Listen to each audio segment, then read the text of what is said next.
And we are live. Hey, everybody. This is the Pardon My Jerk podcast. I'm coming to you live from the Hamlet homestead. It's me here, Kyle. I'm talking to you with Roby, and I'm with Dunk. Say what's up, guys. What's going on? Just chilling with the Wu-Tang Clan, my boy Bernie, you know. Audio medium of entertainment, Roby, but I'm trying, man. No, we're doing clips now. That's true. Yeah, that is true. We are doing clips. We do I've have got a a YouTube pit bull channel. with a sombrero. Hey, listen, we do have a YouTube channel out there, everybody. You can appreciate a visual medium. Doug's pick is way better than mine. This is real life right here. Talk to me about the breed of dog you have in the background there. That is the albino version of Rocco. Oh, so with he's a sombrero. Yeah. Actually, I thought it was painted actually Rocco. No, well, it could be. It's like, damn. No, Rocco's of a much darker complexion. Yeah. For those of you listening at home, we are talking about a dog. Yeah. Yes. Rocco is Duncan's dog. Yeah. For those, I guess out of context, it's like a really weird sounding sentence. podcast format, people didn't get that one. Yeah, right. So this week, this is the 2021 Open Extravaganza. So what we've done for the last several months is all open content we've pretty much set aside, and what we want to do is just clump it up into one open supercast, right? And that is going to be today. So buckle up, everybody. We are going to address pretty much all things CrossFit Open. We're going to answer some questions. We're going to talk about our prep. We're going to talk about changes. We're going to swap some stories. We're going to talk about some of our favorite open memories and make some bold predictions. So I hope you guys are ready for that. You guys, Bold, real bold. Kick things off. They made some changes this year. Okay. How you guys feeling about the changes that we made? They made. I had nothing to do with them. Yeah, the changes that we made. Yeah, you know, I liked the 5 weeks.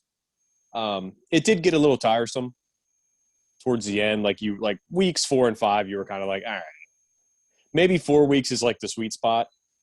Probably. I feel like 3 weeks is, and I also feel like too, this is probably a ridiculous point, but I was just thinking about it earlier. You're still paying $20, but you're getting 2 weeks chopped off. Yeah, but what's $20, honestly? And the thing about the Open is, like, it's never gone up. Yeah, true. And that's literally why, like, I'm just saying, it just might be a ridiculous point to make, but it's still like, now your price per week went up as a business. I think that was the last thing that I was worried about when they went to 3 weeks. No, and that's my whole thing. Like, when I was thinking about it earlier, I was like, what a stupid thing to think about, but I'll just bring it up. In case there's any business majors out there, you know. I like the 3 weeks, but yeah. I was good. I think 4 weeks would have been good, like you said. 5 weeks, I never got tired of it before 4. Like it was just the 5th week that kind of felt like it drug on. Yeah, I like the 5. 4 weeks. I'm not a fan of 3. I kind of understand why they have to do it this year. The thing I actually kind of liked about the 5 week thing is, like, if you come from sort of an athletic background, week 5 felt like the end of the season, right? Like It felt like that last game, like the last 2 games of the year down the stretch. We were like, all right, guys, like, pull together. We just got to gut out a couple more here, and you know, and we're there. You know what I mean? It also felt like the last week of the season because it was always chest to bars and thrusters. Yeah. Like we knew what was coming. It was just like the finale.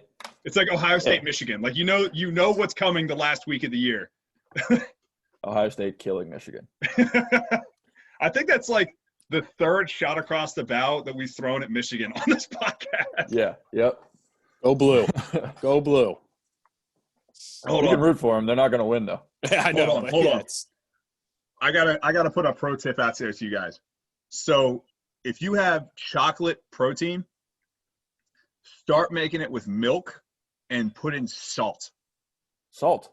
Dead ass. Changed my life, man. I can't wait to drink my protein shake after I train tonight. Are you are you just discovering that sweet and salty is a good combination, or is it just the protein with the salt? Literally chocolate milk, chocolate protein, adding salt into it, game changer, bro.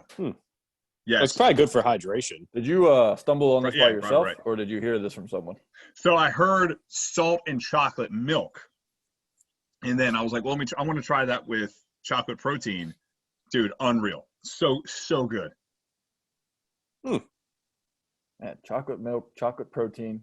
You really go all out for your protein shake. No, it's milk classic. Oh, Just okay. all American. Yeah, okay. You did say chocolate D, milk, so Just whole milk. Yeah. With chocolate protein and salt. Unreal, man. I get down. I'll get behind that. I might give it a try.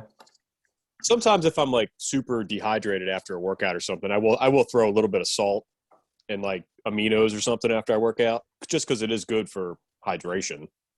Yeah. But that's I totally derailed that, but I just wanted to make sure I made that announcement. Plug it, man. To the plug point. it. Yeah. This episode is brought to you by salt. Yeah. Was brought to you by sodium. What are you drinking? Ascent protein? Normally, yes. I can make that plug. Send the check. Ascent. No, normally, yes. However, I ran out of Ascent. Had to make an emergency buy. So I'm not sure what company I'm drinking right now, but it's Cocoa Pebbles flavored. Cocoa Pebbles. That has to be Quest. No, it's not. No. Oh, it sounds like oh shoot. Is it in like a red container? No, I got it at the General Nutrition Center though. So anyway, good plug for them. Let's pull this one back on the rails. Oh yeah, the Open. Yeah, that thing's coming up. Yeah. Anyway, before we contribute more dead air related to protein intake, it's the douchiest conversation we've ever had on this podcast. That's not true. On the podcast. Britt listened to the Fraser podcast the other day, and she listens to it. She's like, "What the fuck were you talking about with Tia also retiring just because Fraser is?" I was like, "Yeah, in retrospect, that probably wasn't great analysis." Yeah, but it was a thought, so we went with it. Yeah. Who knows? Yeah, this is a safe space to explore complex thought. So, yeah, right.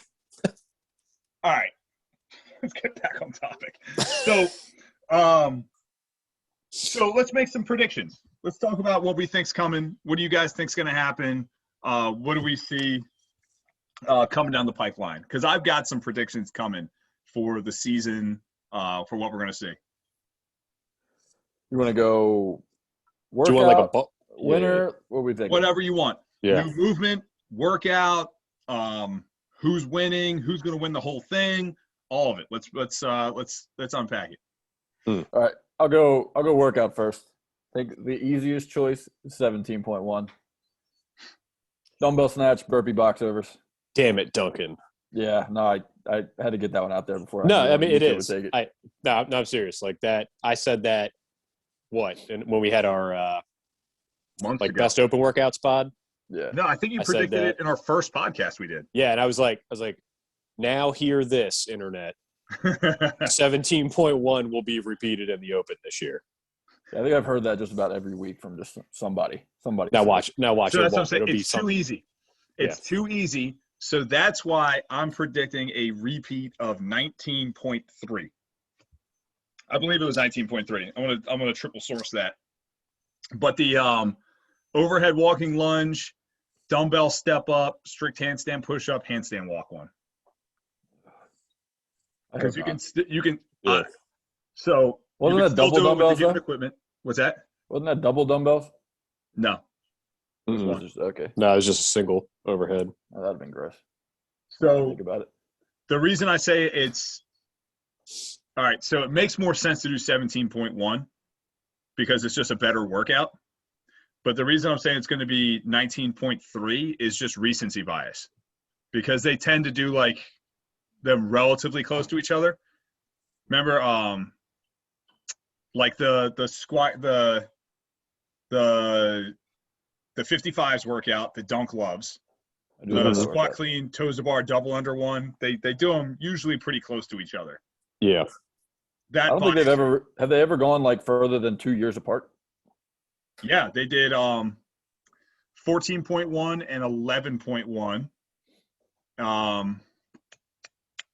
And then remember they did the fan choice one in 2018? That was terrible. Yeah, I wasn't crazy about that, but I still have that video on my phone. I watched that video the other day. I was like, I look like such a fucking schmutz in this video. I have no idea what I'm doing. I wasn't crazy about that. It's like, I mean, I think it was a good idea. It just wasn't performed well. I don't know. I don't know. Just wanted to get the community pick a lane involved. and commit. Yeah. You know what I mean? Like, don't put it like, I don't know. It's the same thing. Like, you don't want to make parallel. I guess try not to make parallels to other sports. But like, I can't think of another sport that would do that. You know, that wasn't my favorite thing. But go ahead. I have a bold prediction. There will not be barbell thrusters in this Open. Ooh.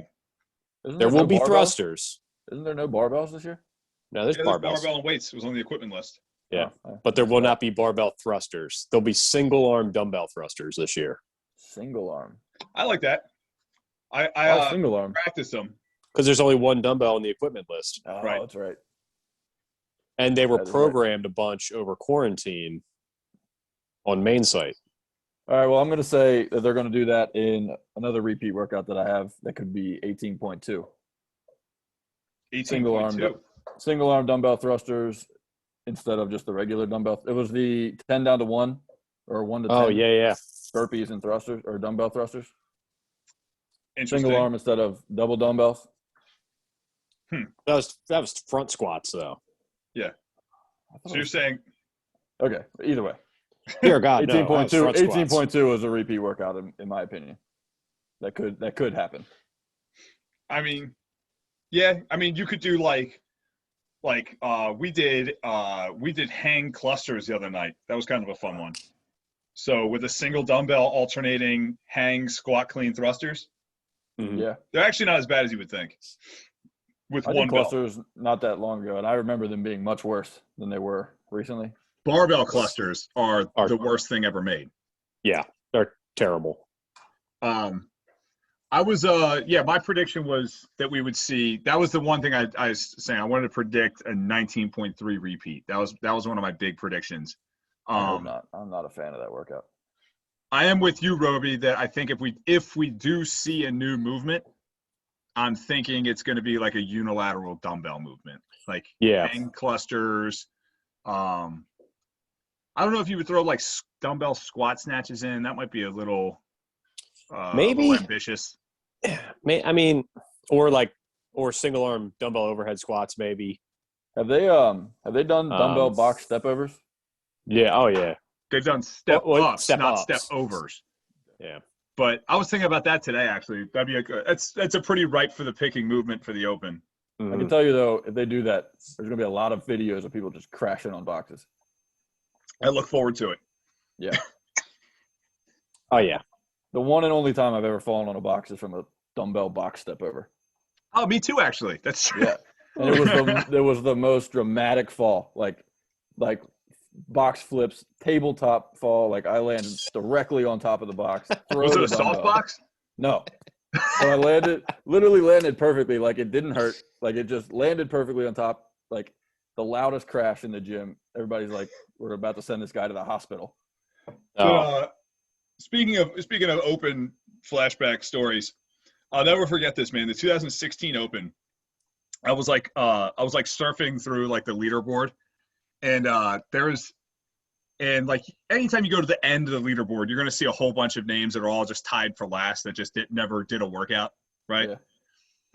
I went to the end of the leaderboard, and I legitimately found the guy that finished last place, like did the workouts, but took last place on the planet Earth. Bro, you've got too much time on your hands. Yeah. We established that in the One Rep Max podcast. And so anyway, so I get to this guy, and I don't remember which workout it was, but his score was it was like, I'm like, how is this even possible if this was your score? And he had a video. So I'm like, I gotta see this video for how this guy managed to get this, right? I click on it, and the video this dude he submits for his workout is just a video of him chasing his cat around his house. Oh my God. Oh my God. I'm like, First respect. place. First place in our hearts. Yeah. I really hope that guy's still out there just fighting the good fight somewhere. Chasing his cat. He's still chasing the cat. It'd be great if he heard this somewhere. I was like, yeah, he heard this like podcast, like, oh, that guy's talking about me in 16. It was a great year. slide in the DMs, man. We'll bring you on the pod for an interview. That'd be sick. You guys remember in 2017, speaking of that 55s workout, where I was doing singles on the wall balls? Oh my God. Bold strategy. Let's see how it works out. I remember, I was your judge. I remember when you told me you were going to do that. I remember when you told me you were going to do that. And I was like, I couldn't help but laugh. I was like, yeah, man. I'll just do like 55 clusters with this wall ball. That'll be fine. I mean, the best part is I questioned you about 6 times and you stuck with it. Yeah. I was like, no. I was like, Dunk, I'm telling you, this is the way, man. This is the way. How far did you get into it before you realized that was the worst decision? Like 10 reps. Yeah. Yeah, and I was like, all right, well, I guess I'm just gonna die now. That was the rookie year mistake. Yeah. Yeah. That was right. That was the open. I was like, no, I'm just RXing everything. That was also one of my favorite workouts because Kyle slammed the door so hard I thought the garage was going to fall down. I forgot about that. Top 3 most hated open workouts of all time for me. Not because it's anything special or spectacular or particularly difficult. It's just one of those ones I'm like, I should do better than I am, and I'm just for some reason not. And I got it 2 years in a row where that happened. It was good because I'm sitting there. I finished and like I'm feeling real good about myself. Still lose to Kyle.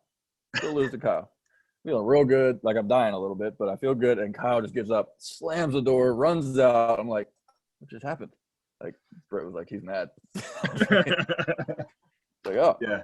17 was a brutal open, dude, man. I look back at that year and it was all of those workouts were rough. Dude, 17-3. Yeah, 17-3 was awful. 17-3, if I've ever had like a confirmed case of rhabdo in my life, like that would have been it. Like to this day, that stands out. That's probably the most jacked up I have ever been after a workout, like in my life. Yeah, the workout was terrible. That was the chest to bar squat snatch one, right? Yeah. Even scaled, it was terrible. We were only person that could hit that workout right was Kyle. So we all just hit that, and it was like, let's get through these squat snatches the best we can. Try not to kill anybody by throwing the barbell.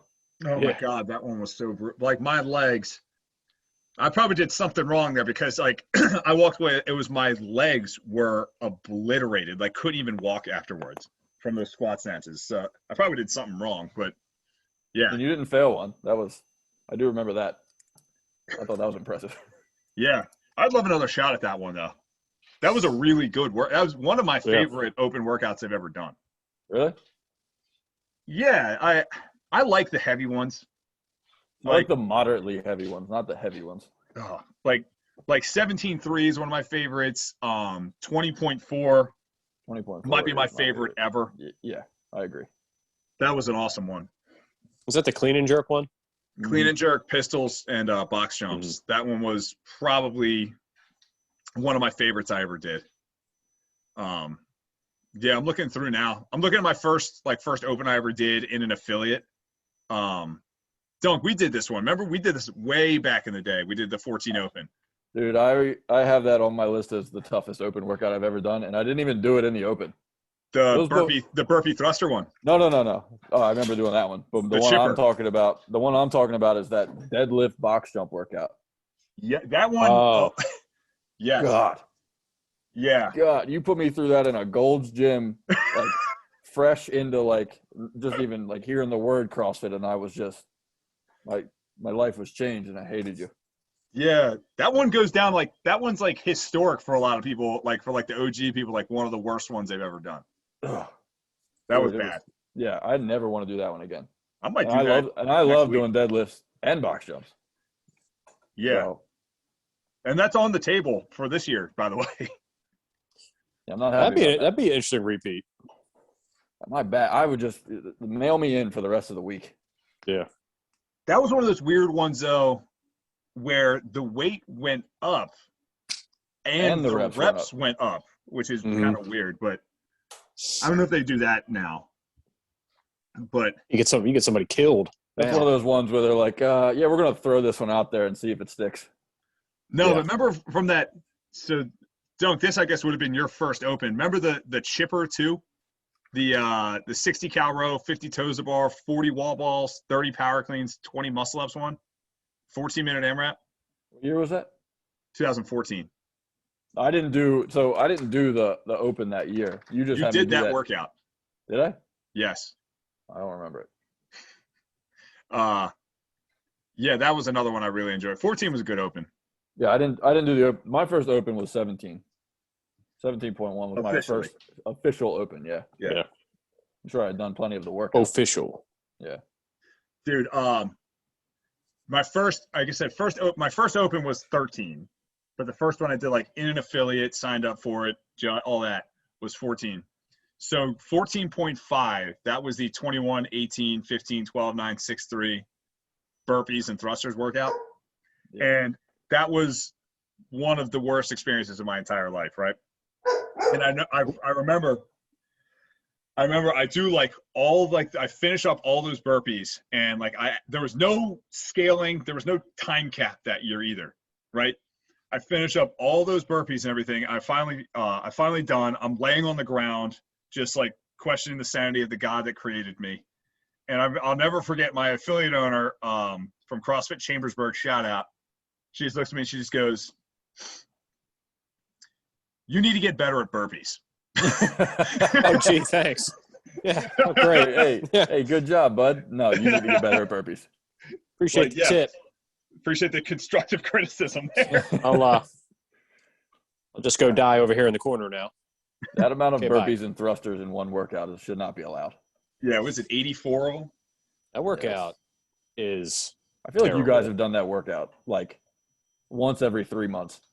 You guys do that workout. I've done it a bunch of times. Mm-hmm. It's just maybe it's just because every time you do it, I hear Roby talk about it. It's bad. I hate that workout, man. It's just hard work. It's just hard work. Real hard work. Yeah, I think last time we did it was at the affiliate. I think I did it in like 20 minutes or something, and I was proud of that. What is a good time for that? Like what is like an average? I don't even know. Like, I'd have to go check the leaderboard. Well, Josh Bridges did it in like 7:57, so that sounds about right. Almost caught him. Almost had him. I was this close. I'm trying to find the one. So close. I think Frazier on the announcement, it was like his was like 8 something. Froning was right behind him. That was in 16, I think. When they I think that's they yeah. Trying to think. I've seen that one a bunch. I mean, yeah. But yeah, I know Bridges won. That's the one that they did. That's the one that the open announcement they did with the champs too, right? Where it was like at the ranch. Yeah. It was Ben Smith, Matt Fraser, and Rich. No. Didn't they do that with Froning, Briggs, Thor's daughter, Khalifa? Yes. Didn't they do that with them? Yes. You're right. Yeah, you're right. Yeah. Good call. That was cool. Graham Holberg like had a heart attack in the middle of the workout. Yeah, he did that one. Like on the topic of like open announcements coming back, I would probably say that 16 open announcement was probably my favorite. I think the one in 14, the 14 where because Briggs was the one where Briggs said, "I let Froning win." That one was a good one. That's a good announcement. That's one of the memorable ones. Yeah, because it's like savage. She might have. Yeah, maybe. She might have. No. Who knows? She didn't let him win. Probably not. I don't think so. Yeah. I don't think she has that in her DNA to let anybody win. Yeah, no, I know. No. This is the same woman that passed Brent Fikowski on the trail run just for bragging rights. Yeah, she's a savage. Yeah, she is. What's Tommy Marquez said? Tommy Marquez said about her, CrossFit doesn't deserve Sam Briggs. Well, he's not wrong. Dude, I'm pumped for announcements to come back though. I mean, anything is better than the past 2 years where we've just filmed it on our iPhones. Oh, that first year, the 19 one was bad. Like, They fixed it a little bit in 20, but 19 was rough. Like, they had no plan for that. We just no plan. Well, was it 19 where they did the announcement from Australia and Cara Saunders was pregnant? They had to remind us every 30 seconds that she was pregnant and wasn't doing the same workout. Cara Saunders. It's like, we know and we're fine with it. Like, it's cool, man. Like, everyone knows that she's pregnant. That's great. She's still out here busting her ass. Yeah. Hopefully they get it back together for this year. I think you're going to see something in between, honestly. Mm-hmm. I think you're going to kind of, especially with COVID, and we're not quite out of the woods on that yet. I think you're going to see a better production value than what we saw in 19 and 20, mm-hmm. but you're going to see something. It's not going to be blow the roof off it. There's no chance they can get to where they were in 18. No. And no. I think one of the big things with like the new regime coming in, I think one of the big things is like, we want to do this great, but you don't get a blank check. Like, we need to find a balance here of like, we're going to do this for quality, but be intelligent, because that's how we're going to keep the sport around. And then you make money instead of just throwing money everywhere. Mm-hmm. Right. You know, I base this off no insider information whatsoever. This is pure speculation. But I think one of the reasons we saw so many of those changes we saw in 2019 was the games was just kind of like, take the money, do whatever you want, blow it out, spend whatever you want if it's going to grow. And then I think for whatever reason, I don't want to speculate too much, but they just decided like, we don't want to spend like that anymore. And I think they made some changes drastically. Yeah, to reflect that. I mean, they were pretty forward-facing. Is like, that's why they got rid of regionals. They were just a money pit. Yeah, mm-hmm. And that's why when they did one of the reasons, like when they did the whole sanctional model, I was like, great. I'm great with this. Like, if we put this on other people and let other people make money with this, and CrossFit can take the money they're saving and reinvest it, awesome. Go with me. You know, we saw cool stuff. Yeah. You know, I mean, I agree with you. I think you got to have like a good balance, especially now with the COVID stuff. Like, people need this, given the past year. Like, people need to have fun during the Open. They need to see some cool shit within reason, obviously. You know, you see they're not bringing back the update show, but like Sean Woodland's back working for them. They're doing some media projects. Yeah, I saw a post the other day that they're hiring media people. Mm-hmm. Like, they were reaching out to the community, like, hey, send it, do a short clip of you doing a story on an athlete, send it in, resume, all that stuff. And I was like the rebuild begins now. Like, they want to get a media team back together. And they should have done that months ago. Then, though, they're not planning for this Open then for that. If that's I don't think there's any way that they can. Yeah, I mean, but I think it's probably more geared towards the games of having a media team back together for the games, because I feel like Heber and all those guys have kind of said, like, we're doing our own thing. We don't want to come back. I know Savan has said he has no interest in coming back to HQ. Like, so I don't think hopefully filming the games was never never a problem though. Like, even once Heber left, like that was use those guys for their doc. Yeah, use those guys for their documentary. But just having those personalities. Yeah. It's hard to find personalities like that for the Open, for the games, stuff like that. My thing is, I would have loved to have seen them grow the media team going into the Open, just because the rising tide raises all boats, man.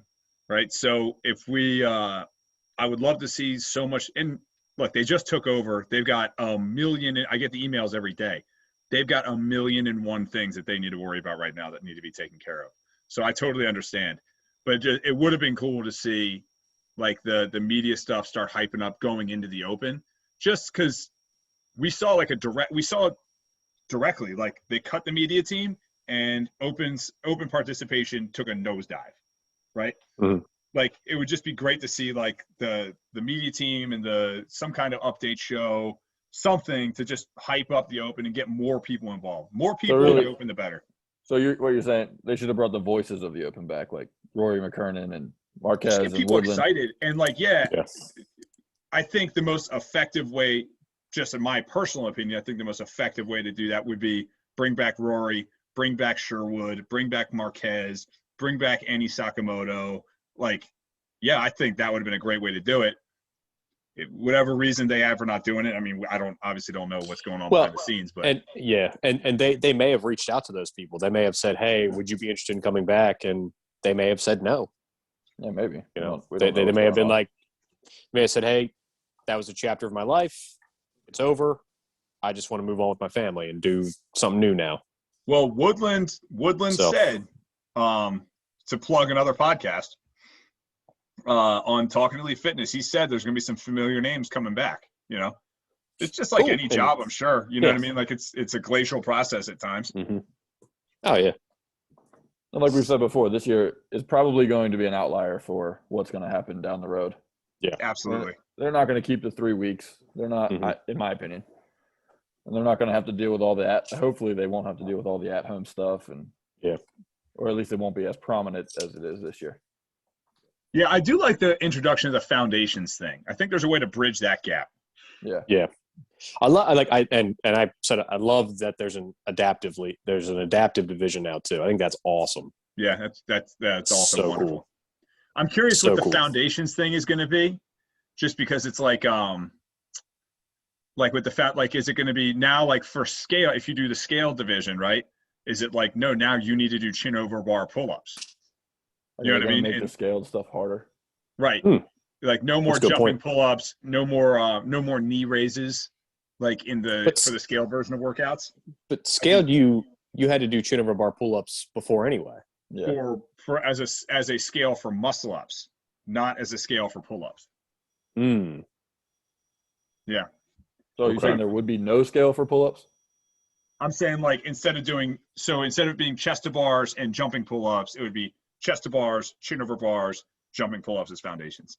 Gotcha. Right. So kind of like your standard like affiliate scales. Which I think makes sense, right?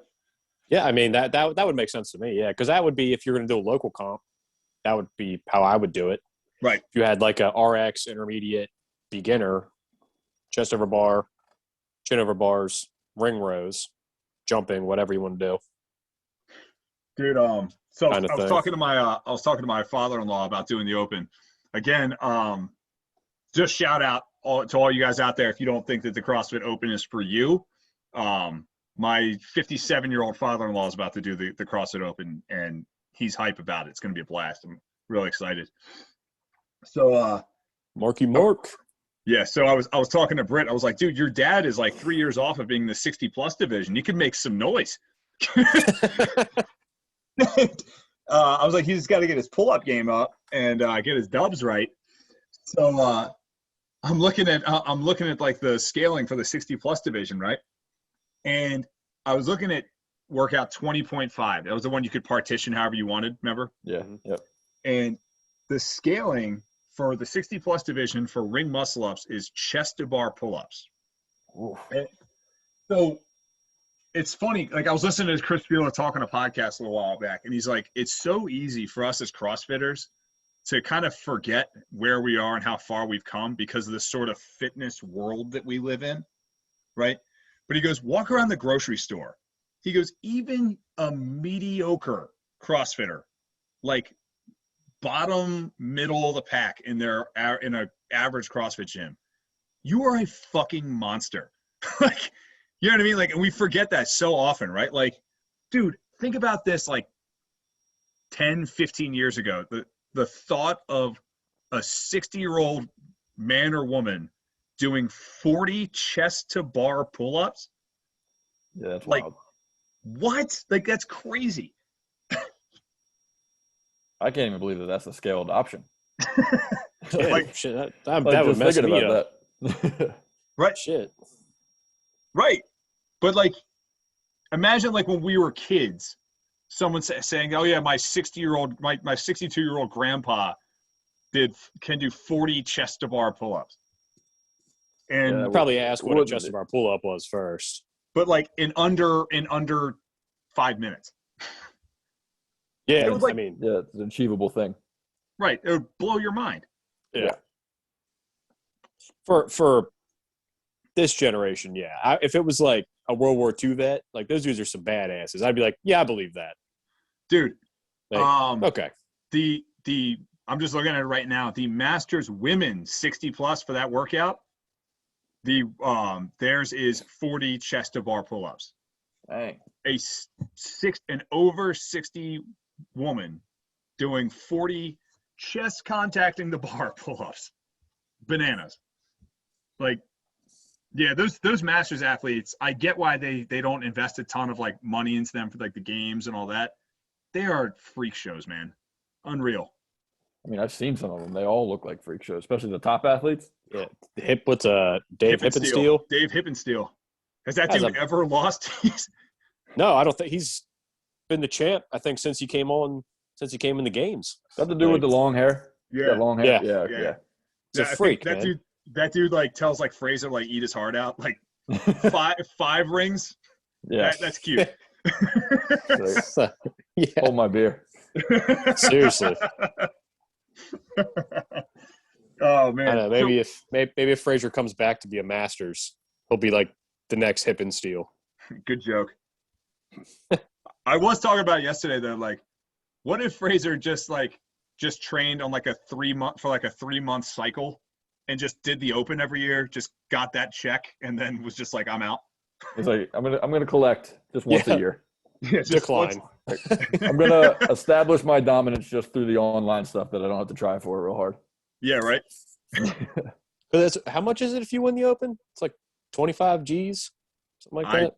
Don't know. I don't want to get that wrong. So I don't think that's know. right.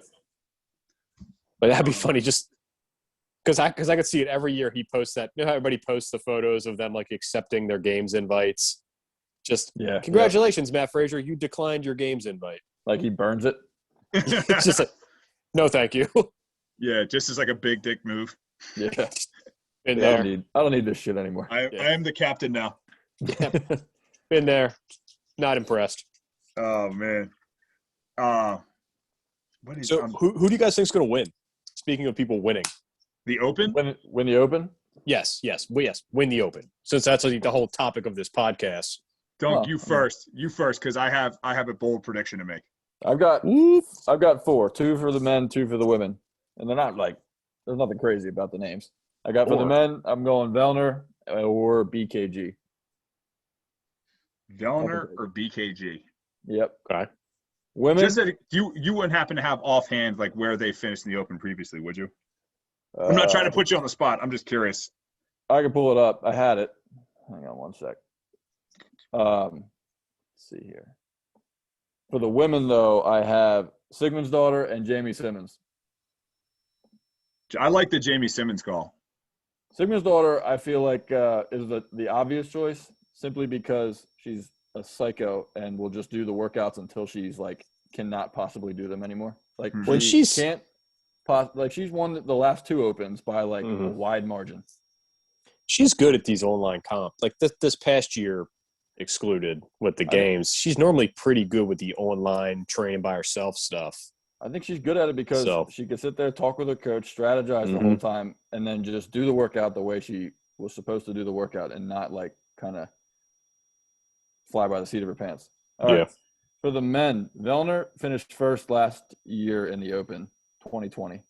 He got 13th in 20.1, 19th 22, 12th 20.3, 18th 20.4, and second in 20.5. BKG finished in 4th. He actually had a better like average from like except for 20.4. He got 62nd place. That's why like when you hear people say like it is so goddamn impressive for someone to win the Open. Like, Yeah. it's unbelievable. Like a bomb score. Like BKG didn't win the Open because he placed 62nd. which is Like bananas. Like crazy numbers. Yeah. Yeah, I mean, that both those calls make a lot of sense now. I knew Vellner had done really well in the Open previously. I couldn't remember if he won it officially or not. Yeah, he won it last year. So my only question with that is the last 2 years, there's been a very, very strong emphasis put on the Open because it was a direct route into the games. You know? Yeah. I wonder with the introduction of the quarterfinals and basically bringing back regionals again, if maybe we don't see quite as much focus put on the Open for top-level athletes. So you think they're going to not dumb down it is going to be, it's like a harsh term, but like not as much skill involved in this Open? No, what I'm saying is I wonder if Pat Vellner is going to be like, I know I can sleepwalk my way into the top 10%, so why would I even try to win the Open? That's a good point. So that way of thinking would leave room for a guy like, I know, Theophanidis, who I know he's suspended, but a guy like him that just wants the money. Yeah. Somebody that's just going to kill himself to get that check. Right. So, which is a good segue into my predictions. So I'm predicting on either the men's or the women's side. I don't want to be a fence straddler here. I got to make the call. I'm going to say go bold, man. I'm going to say now I'm backing off.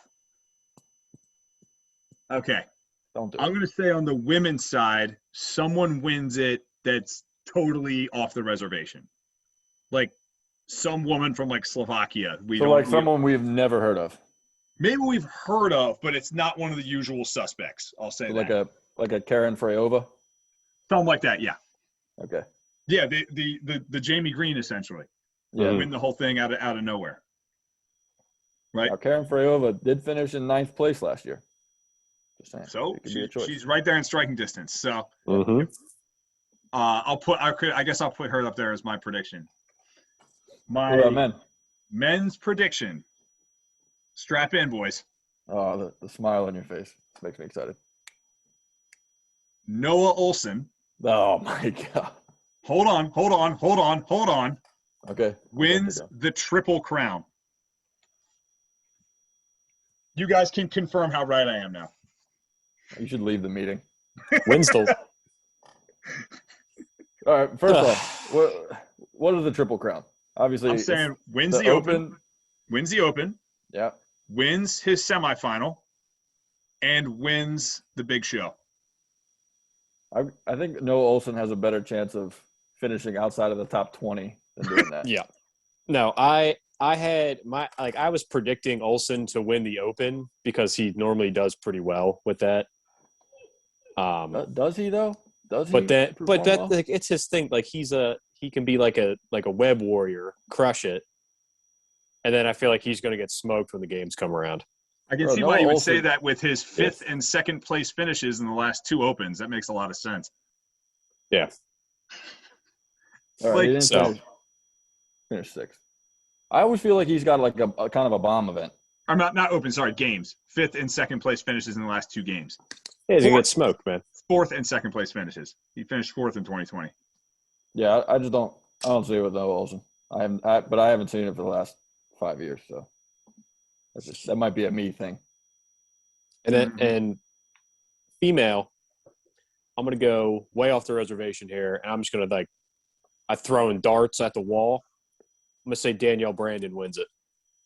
I think you just got a crush on Danielle Brandon. Yeah, you definitely just have a crush on Danielle Brandon. No. I love how you guys all laugh at me for saying Noah Olsen wins the Open, but Roby's like, oh yeah, Danielle Brandon's gonna beat Tia-Claire Toomey, and that's totally acceptable. I just said in the Open, it's gonna be like a Vellner thing. She knows she can just wake up, do the workout. She's gonna be a top 10%. What has Danielle Brandon done to even give you the idea that she's gonna be in the top level of the Open? Just been seeing her train, man. She was on the gram. She was on the demo team. She's fit, chick. Who knows? I don't know. I'm just throwing darts at the wall, man. She's fit. I mean, she was top 20 last year. So, I mean, it's not. She's no joke. It's not as crazy as I thought. I still think you just got a crush on her. She finished top 20 in the Open last year? Yeah. Mm-hmm. Oh, wow. That's surprising. Number 16. I'm gonna chop this up and I'm gonna @ her in this video on Instagram. Roby, you've got the same level of crush on Danielle Brandon that Kyle does on Rich Froning. There's no way. He crushes on Froning way harder. My brother texted me about that the other day. He goes, dude, you're a little horny for Rich Froning. I'm like, there's no denying it. I was gonna say you could have clipped that too, but that might have just gone too far. Yeah, Rich Froning would cancel us. He'd be like, like yeah, squash this podcast guys. like a bug. Yeah, he'd go on his podcast and be like, don't listen to these jokers. That, you know what? That would be spectacular if he said that. That'd be the best shine he could possibly give us. Yeah. Yeah, Like the most famous man in CrossFit went publicly and said we were a bunch of clowns. I'm like, thank you. Yeah. Come listen to the pod. Like us on Facebook. Subscribe. You guys got any more bold predictions? I think I can't think of. I might have had some predictions on like what we were going to see in the workouts. Oh, I'm predicting no heavy workout this year. I'm going to say no. What? So like, what specifies heavy? Like normally we will see at least one open workout where like the weight climbs as you go. Yeah. Mm-hmm. I'm going to say we don't see that this year. Like it's going to be the weight's going to be 135 the whole time, or 95 the whole time, or 75 the whole time. You think that's because of like the limited equipment kind of thing that we're dealing with? Yeah, and because of that, I'm thinking. So just this is off the cuff now. Something like we'll see something like hang snatches, because you don't know what people are going to be working with. So if you have people with like all they have are like steel 10s, right? Oh, yeah. Like it's going to be weird for the range of motion. So something like hang snatches. I'd probably say. Oh, what if they repeated that 30 and 30 workout? 3 rounds, 30 hang, squat snatches, 30 wall balls. That'd be unfortunate. Just put that in the open. I don't think there's a wall ball on the equipment list though. Oh, really? Oh, thank God. I'm pretty hype about that. Cool. I'm not. I enjoy wall balls. I've gotten much better at them. But I think it's no wall ball, no rower, and no rings. And it's only one dumbbell. Huh. If I'm remembering correctly. And then doesn't it just say like barbell with weights? Barbell with weights. I just feel like if they did the whole, we're going to work our way up, 135, 185, 225, 270, like I feel like there'd just be they get a lot of kickback on that. All right, the full equipment list is a dumbbell, a bar and plates, a plyo box, a jump rope, and somewhere to do pull-ups. Yeah. Nope. I have a gut feeling no bar muscle ups either. I think they're going to save all the muscle ups for round 2. Mm-hmm. That makes sense to save some of the higher skill stuff because, like, save it for the guys that can actually do it. Yeah, those are your higher skilled athletes. Right. That was our concern on like the Open Changes podcast, Roby, where it's like, is it going to be like some like at home quarantine style workout? Like, you know what I mean? Like, yeah. Like, is it going to be too campy? Like, is it going to be too like? I mean, we've gone over some of the workouts they can do, and they can definitely throttle you with some of the things that they've already done with. For sure. This stuff on the equipment list. 17.1 alone. Ugh. Like they could redo 17.5 again. That would be terrible. Yeah, thrusters and double unders. And yeah, I would love another crack at that one. I would really enjoy a crack at that. I don't think I've done that one since, and I wasn't good at double unders then, so I'm curious as well. Not that now that I can do double unders, I don't want like to do crack that at it, but I would be kind of curious. Yeah. Yeah, I don't know. That one, because we underrated how much that one just came down to just transitions. Mm-hmm. Like to just not mess around between movements, you know? Isn't that the workout where the one guy tried to alter his video? He looped Trevor Bachmeyer is his name. There we go. Snatch Works on Instagram if anybody wants to give him a follow. I still he follow. just looped it. Yeah, he just took one round of it and just looped it over and over again, which was ridiculous enough in its own right. But then when he went on Mike Caju's podcast, the Brute Strength podcast, and he was trying to justify it, I do remember listening. Oh my God, that was the whipped cream on my caramel macchiato, my friends. He's like, I just ran out of time. I just didn't have the time. It's like all the time you took into editing the video, you could have just done the workout. Like it was like a 10-minute workout. Right, and then it was. Yes, like if you have 1 minute to do one round, you have 9 minutes to do the other, Yeah, like, but then come on. Then he was like, oh, I just got too caught up in like the competition and my competitive drive took over. And, I was beginning to define myself as an athlete first and not as a father and a husband. It's like, God damn, give me a break, dude. Yeah. Oh my God. Just like take it on the chin, right? Like, I really wanted to win. I don't have great morals, so I just cheated. Yeah, like you got caught. It is what it is, man. He sounds like a fun person. Yeah. I don't know. Who knows? Dunk, did your gym do anything specific to sort of prep for the Open? We've gone to more like open style workouts within the past 2 months. Mm-hmm.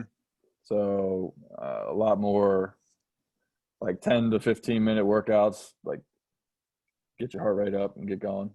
Mm-hmm. Nothing out of this world though. Like there was no announcement at the gym where they were like, yeah, we're going to start programming towards the Open, but like you could definitely tell there was a change in their programming. Yeah. We haven't really done quite as much strength stuff. Yeah, we were doing that early on. Like because it's funny, and I've been saying this for years, like as the Open approaches, everybody now all of a sudden thinks they're a games athlete. And they're like, oh, it's volume. I need to get great at everything all at the same time. And it's like, dude, you got to be good at one workout 1 day a week. Yeah. So the trick is how good are you at just building aerobic capacity and just exploring the pain cave. That's the most important thing.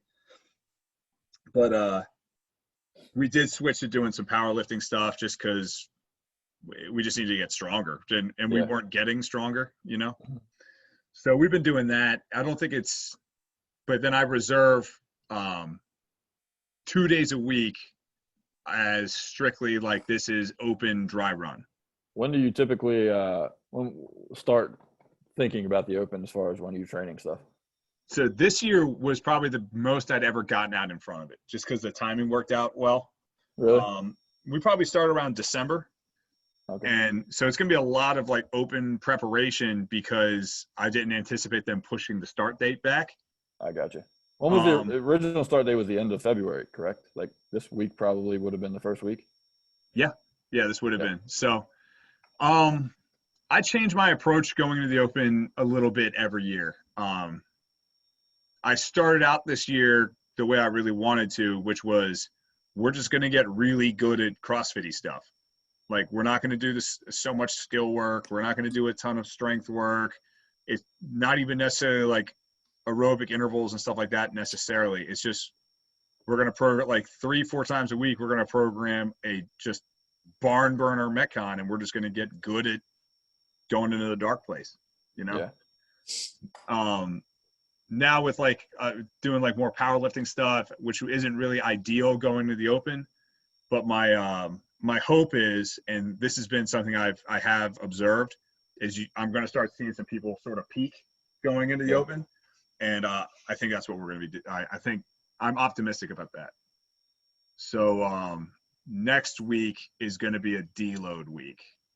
We're going to back off on intensity, back off on volume, let people heal up and recover.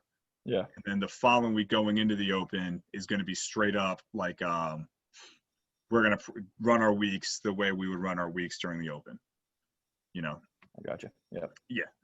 So it's fun. I like experimenting with every year. I've had other years where I'm like, we're going to put a lot more emphasis on skills. I want you guys to get your first bar muscle up. Like I want you guys to get your double unders, like that kind of stuff. Mm. The other thing I've done too is like they gave us an equipment list, so we get to cheat. Like you kind of have a good idea of what you got to train for. Yeah. So as far as like I do a ton of rowing and bike interval stuff. Mm-hmm. I don't do a lot of like rowing in like a CrossFit-y Metcon. You don't need to right now. Not right now. Yeah. I barely touched a wall ball in the last several weeks. We don't do a lot of ring muscle ups. It's pretty much bar muscle ups. Just being prepared for that. So Yeah. I've also, and like we do a lot of single dumbbell. Like I told people, I'm like, we're gonna run out of single dumbbell workouts to do, because I do a ton of workouts with just one dumbbell, just trying to prepare for everything. Yeah. You know, Trying to make sure you don't get that back soreness that you did from 17.1. Lord have mercy. Oh, dude, I got that last night, man. We did a fun partner workout. Okay, for this week's jerk work, guys. 45 minutes late. We did an awesome partner workout last night. I feel like you would have loved it. It was a 14-minute AMRAP in partners, 30 double unders. Both you do the dubs at the same time, and then 30 barbell squat snatches at 75 pounds, and you can partition however you want. So it was like the one that Roby was kind of. It was kind of like the one Roby was talking about, or like 14.1, but like a partner. So you just rip through those snatches like you don't really ever rest. So it was a burner, man. It was all. The reason I thought about that is my back is trashed from that. I would really enjoy that workout if it didn't involve the squat snatch. Yeah, man. It was especially light barbell. Like it's like doing an air squat, but you got to have a barbell over your head. It was a blast, man. So me and Austin ended up doing like over 180 squat snatches in 14 minutes. God. Good Lord. Yeah, no wonder you're trashed. Yeah, it was fun. So, well, that's like a kind of good, like what stands out to you guys as like the hardest CrossFit Open workout you've ever done? Hardest open workout. Hardest Like, open workout. So mine, Gun to your head. You got to pick one. 19.5.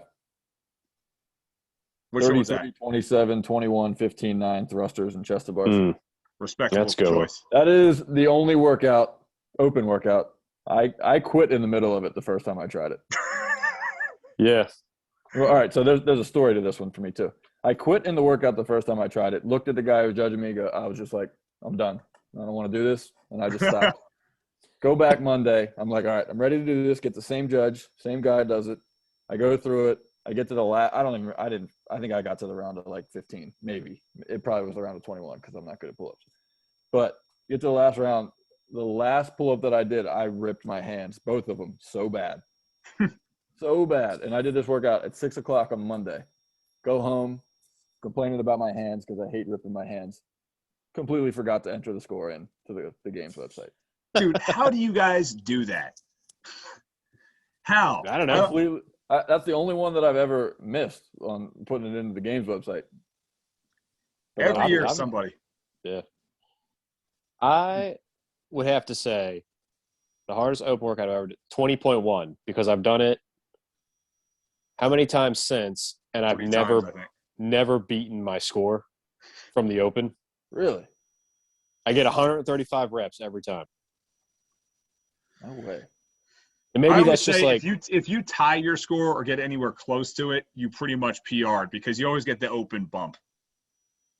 I guess, but you think I hate that workout. That could be a good one, a good choice for a repeat too, because it was last year. I think it's one of those ones that's close by. It's easy. I think the only tweak they would make would kind of be like we talked about earlier, where they would make it hang snatches or hang ground overheads. Maybe you could do that with dumbbell snatches too, and just have like maybe go to 16 reps instead of 8. Yeah. Please God, do not repeat that workout. I hate that workout so much. So bad. It's been a while. That's one of those ones where it's like that it sucks. It's so bad doing it. I just done it so many times. I'm with Roby. I can't take any time off my score in that one. There's no way for that workout to not be absolutely miserable. Kyle, how many times did you do that workout that weekend? Ooh, I think I only did it twice, man. I'm pretty hard line now on like I do it twice and I'm done. Here's a good open question. What is the workout that Kyle Hamlet repeated the most? Because Roby and I are not psychopaths, so the most we've done is 2. I'm sure Roby's never gone more than 2. Oh, hell no. Mm-mm. Yeah. But I know for a fact. It's got to be – I got to be like, no, I definitely can do better to redo the workout. And you got to really love every movement. Yeah, like 9.99 times out of 10, I'm just a one and done guy. Like, Kyle, please tell the listeners how many times you did 17.1. 17.1, because I just knew I had more in the tank on it, because so much of that workout is just efficiency. So we did it that Friday night. I redid it Sunday, did not beat my score, which for most people would be like, just stop there. And then that Monday, I probably put in 5 attempts, and I was tracking my split time. So I knew as soon as I didn't finish it that many times, but as soon as I came off my split, I would stop, rest, and then do it over again. So I was pretty good with like not doing that workout again for a while. I'm going to let you guys think about what goes through Kyle's head, and you could just maybe comment on that. Yeah. I was just excited, okay? I was just excited for the Open, and I wanted to start it off right, is all it was. But 17.1, I think I'll say, just for the sake of novelty, because I probably agree with Roby on like the toughest one they've ever done. But I'd say 17.1 is probably the roughest workout they've ever done. That's the one where you felt the worst afterwards. Yeah. Yeah. Yeah. There's the ones where like you have to earn more time, like the checkpoint style ones. So Yeah. I'm looking through all the ones I've done. Those tend to be pretty bad too, like the squat clean total bar, double under one, the chest to bar and squat snatch one. Those tend to be pretty rough too. But you don't go into the same type of pain cave as like a 17.1 or a 19.1. Yeah. Like those are 17.1 was bad. 5 rounds of 15 burpee box overs was pretty rough. Yeah. If we want to talk about pain cave workouts, 19.1 was a pain cave workout. Maybe the most ever. And Definitely. also that Oh, was, yeah. I think that was my best finish in an open workout. That was another one I repeated several times because it was so easy to track your splits. Yeah. Mm-hmm. So I literally, because anytime I do a workout, I tell my judge to write down my split times. So for that one, I literally wrote down my splits for every round on a piece of paper, taped it to the wall in front of me as I was doing wall balls. And I was tracking, was I maintaining my pacing? Dude, that's the way to do it, man. I murdered my time. Yeah. I don't think CrossFit could have made a workout better for Duncan Leffridge than 19.1. Yeah, and I was way out of shape when I did that workout too. So, like way out of shape. Yeah. That was a few months after moving to Kentucky. Yeah. And not working out. Yeah. No, I feel on like the having bad stories with open workouts. So 20.1, we did it. My now wife, who was my girlfriend at the time, her and I had to run back to our townhouse, pack our bags really quick, and then go hop on a flight down to Florida. So I'm just dehydrated, miserable, sweaty on this flight to Orlando. I'm just like, everything is cramping in my legs. And I'm just like, please, God, get me off this plane. Dude. Just get me out. Like, it was the worst, man. Dude, I can one up you on travel workouts. bad traveling story workouts. So it was a Sunday morning, and this has nothing to do with the Open, so I apologize. I did Mannion Sunday morning. It was in the summertime, so it was hot. I'm assuming after a night of drinking. Yes, because I was in Pennsylvania. I was in Pennsylvania, so yes. So do Mannion at 10. Immediately, I leave the gym, get in my car, and drive to Kentucky. 8 hours. Yikes. Nah, What is that, dude. 7 rounds of 29 back squats? 29 back squats and a 400-meter run. What's the weight? It's 185 or is it 135? God, 185. I'd still be doing it. Yeah. So, go ahead, Robbie. No, I have that workout bookmarked on my phone, and I see it every once in a while, and I'm just like, There's a day of the year. There's a day of the year that everybody does it. I don't remember what day it is, but there's a specific day. That I'm not big on back squats in a Metcon. I think it's like one of those instances where you're kind of asking for trouble, and I feel like every time we've ever done bring Sally up, then without fail, every time we do it, someone gets hurt. So I'm not crazy about doing back squats in a Metcon. Now maybe they're light enough, but I think a lot of times you're asking for trouble with that movement. That's a workout. Like you don't do it unless it's a hero workout. Like you don't program that many back squats unless it's a hero workout. Take a week off after. Yeah, might have to. So, jeez. So we've talking to a lot of people. There's a lot of people that I spoke to about the Open. And in retrospect, I probably should have posted something about this, but when I asked them about like this pod, there are a lot of people that are just either the first Open or still pretty new to it. And the one thing they did mention they wanted us to talk about was like so first things first, it's Friday night. You guys are about to bang out the workout. What's your mindset going into that workout? Like, what's your mental approach going into it? Because I think all three of us are going to have three very different answers. For me, I would try not to think any differently than I do during the week, like on a normal day-to-day. You know, I feel like my mindset changes a little bit when you get towards the end of the workout, when it's like I can slow down. Normally, you would slow down, but like on this one, you want to push a little bit harder because you know your reps are getting counted. You're going to put it on the website, and you want to beat all your friends. So like my mindset doesn't change from like the hours preceding the workout. It changes in those last few minutes of the workout. Yeah. How about you, Robbie? My mindset is always just kind of like, just leave it all on the floor. Like, don't be a punk. Don't punk out now. Like, just leave it out there. You know, whatever's going to happen is going to happen. If you prepared well, great. If you didn't prepare so well, that's on you then. So I always just kind of like look at it like that. Where I'm going to go out, I'm going to do my best. And if I didn't do my best, I'll be pissed. I'll just do the workout again. Yeah. You know? Yeah. For me, like, we all have, like I said, we're all going to have kind of different approaches to this. And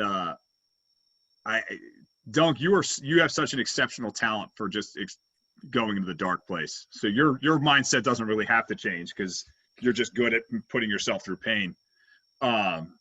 So my sort of approach, like, there's also like specific stuff to the workout in my head. Like, I definitely am thinking like no reps. You know what I mean? Focus on technique, no wasted effort. You know what I mean? I'm thinking like my strategy going into it, you know? But in my head, the thing that I'm thinking about is like, all right, Kyle, your brain is going to quit before your body will. So start prepping your body for the fact that it's about to be in a bunch of pain, and don't let it quit. And like, that's kind of like what my mental mindset is. Like, and that's like your brain will be shocked by pain and discomfort, right? Mm-hmm. And your brain's going to tell your body, cut this shit out. We are not built for this. And it's like, you are. It's just a matter of convincing yourself of it, you know? And I definitely try to do like the way of the seal sort of thing, where it's like Michael Phelps was known for this, where if I know, you know, so take 17.1, for example, as I'm warming up for that workout, in my head, I'm picturing each round, each rep being successful, the time on the clock, the sound of people yelling, the feel of that dumbbell in my hand, the jump, like how hard, like how difficult it is to jump on that box, the way I'm feeling. I try to walk myself through that entire thing and sort of like picture success and getting the score, getting the time that I want. And definitely found that to be very helpful in a lot of workouts I've done.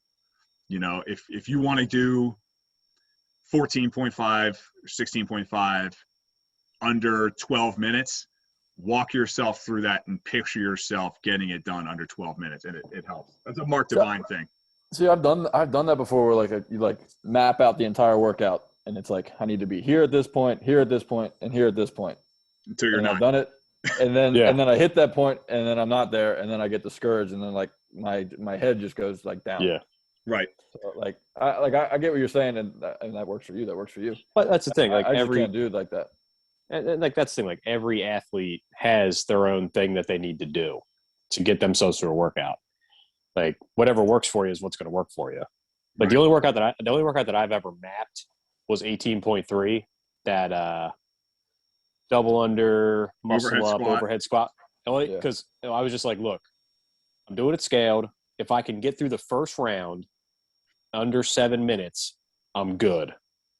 Yeah, that worked. Hit it at like 6:55. I was like, finishing. Let's get it. That workout was fun because like a lot of us could not do muscle up, so it was like get to the muscle up as fast as you possibly can. Yeah. That was And a then fun just one. I always love it when I was talking to someone about this yesterday. I love it when Castro takes the muscle ups and puts them in the very beginning or the very end. And that's why I didn't like that workout from 2018, because it was one of those ones where everybody's like, well, I can do this RX, but I'm going to hit those muscle ups and it's going to be game over. I like the ones where it's like, look, either you can do muscle ups and like don't do it or do this workout based off of that, or we're going to let you get a whole workout in there, and then once you're done, then you can take a shot at a muscle up. Yeah. But I hate the ones where it's like people do it RX and their score is 25 reps, and then they hit the muscle ups and they're done. It's just so discouraging, I feel like, for people, you know? But so I guess like here's like that's a good segue into a question I want to ask you guys. If you have one piece of advice for somebody new, first or second open, what's your piece of advice to them? Because I know what mine is.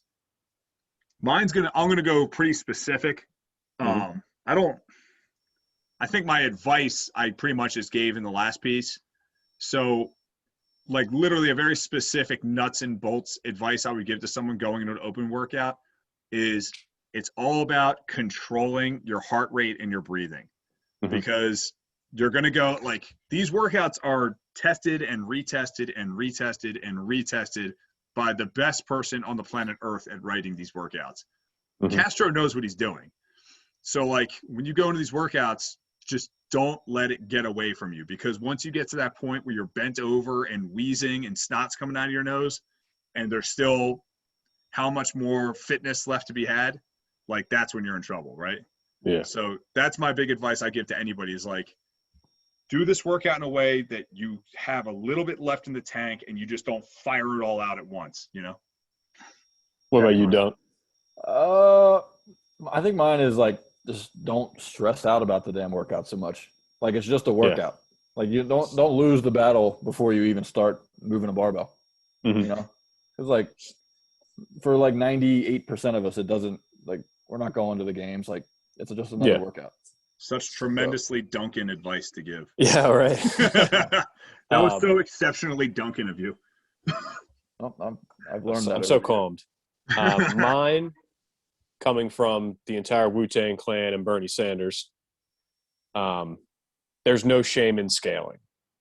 Yeah, good call. Like everybody freaks out about like, and I was guilty of it too, especially my first open. I can do a 225 deadlift. What's 55 of them? Well, 55 of them took me almost all 13 minutes to do. So there's no shame in just saying, hey, it's my first time. I'm new to this. There's no shame in scaling. It's so we're all hard. here. We're all just here to have fun anyway. It's hard because you're like, I want to be on that RX leaderboard, but is it worth one, your safety?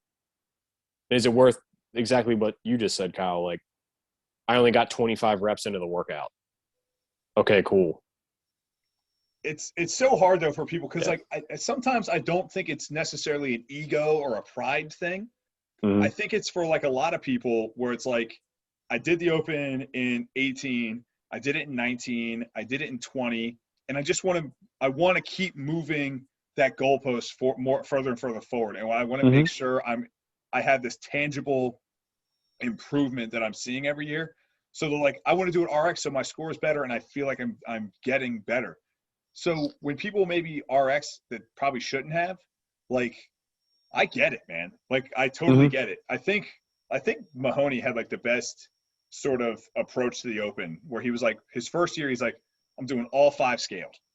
Next year when I do it, my goal is do 1 workout RX, which I thought was a really admirable sort of approach to have. Yeah. You know? But it's like, for me, I looked at it like, I look at it like, yeah, you may have RX'd all 5 of them and your score was higher, you were ranked higher, but it's like, did you actually get fitter? If you only did 15 reps and then got to the muscle ups and stared at the ranks.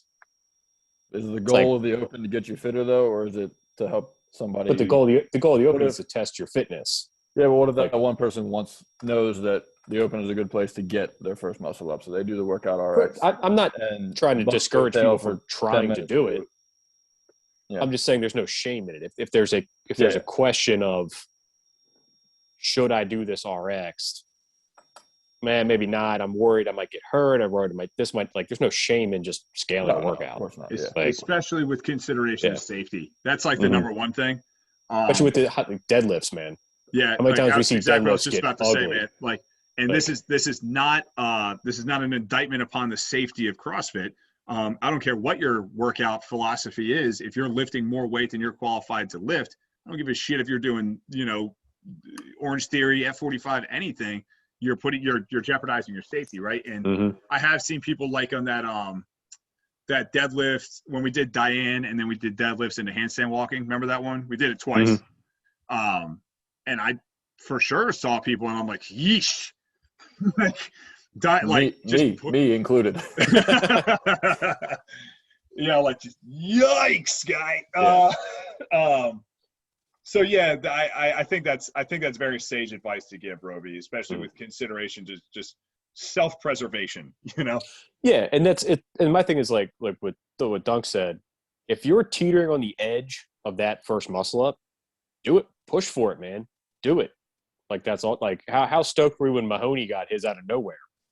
Yeah, so many of them, man. That's the beautiful thing about the Open, man. And I just hope with so much of what's going on that we don't lose track of like the best and coolest thing that comes out of the Open is just like bringing people together, just building community, like people getting to celebrate their fitness. Like that to me is what the Open is for 99% of us, is an opportunity to celebrate all the hard work that we put into our fitness all year round.